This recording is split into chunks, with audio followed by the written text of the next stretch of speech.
Hello বন্ধুরা, আসসালামু আলাইকুম। আমি ভালো আছি, নিশ্চয়ই আপনারাও ভালো আছেন। আপনারা যে যেখান থেকে আমার এই ভিডিওটি দেখতেছেন, আপনাদেরকে আরও একবার স্বাগতম। আজকে আমরা মিষ্টি নিয়ে আলোচনা করব। মিষ্টির উপকারিতা অপকারিতা বিষয় নিয়ে আলোচনা করব। আসলে মিষ্টি আমাদের যেমনই উপকার করে তেমনি অপকারও করে থাকে।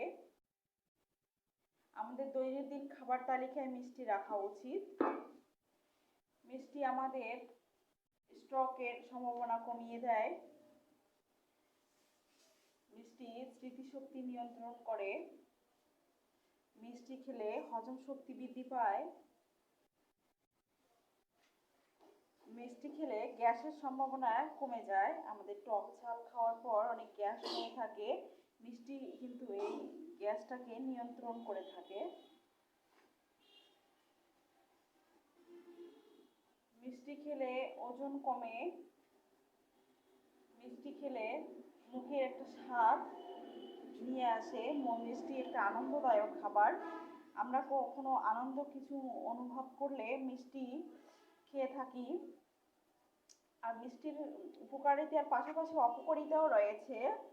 যেমন হচ্ছে মিষ্টি খেলে মেদফুঁড়ি বাড়ে, মিষ্টি খেলে হৃদরোগ হওয়ার সম্ভাবনা থাকে, মিষ্টি খেলে ডায়াবেটিক্স হয়, সুগার বৃদ্ধি পায়।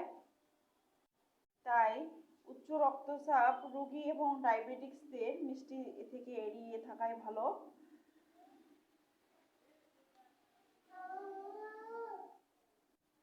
আমাদেরকে মিষ্টি জাতীয় খাবার গ্রহণ করতে হবে, তবে যাদের ডায়াবেটিক্স আছে তাদের মিষ্টি জাতীয় খাবার না খাওয়াই উচিত। আমি মিষ্টি খেতে খুব পছন্দ করি। মিষ্টি আমার খুব ফেভারিট। মিষ্টি যেহেতু ছানা দিয়ে তৈরি করা হয়, সেহেতু এর মধ্যে অনেক ক্যালসিয়াম রয়েছে। দাঁত এবং হাড় গঠনে মিষ্টি অনেক উপকারী।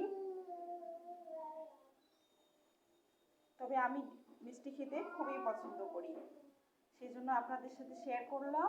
আল্লাহ হাফেজ।